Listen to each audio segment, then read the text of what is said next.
السلام علیکم۔ ملکی اور غیر ملکی تازہ ترین خبروں اور کرنٹ ایشو سے باخبر رہنے کے لیے ہمارے ساتھ رہیں۔ رخ کریں گے خانے وال کا، جہاں سے رپورٹ کر رہے ہیں ہمارے نمائندے انور ندیم انصاری۔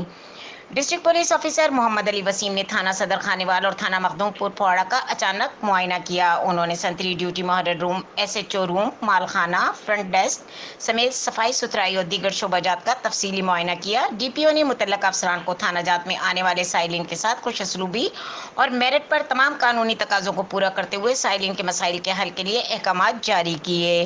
انہوں نے ایس ایچ او اور تفتیشی افسران کو اپنے تھانے جات میں کرائم کی شرح میں کمی لانے، سنگین نوعیت کے مقدمات میں ملوث ملزمین کی گرفتاری، منشیات فروشوں اور ناجائز اسلحہ مافیا کے خلاف بھرپور کارروائی کرنے کے احکامات جاری کیے۔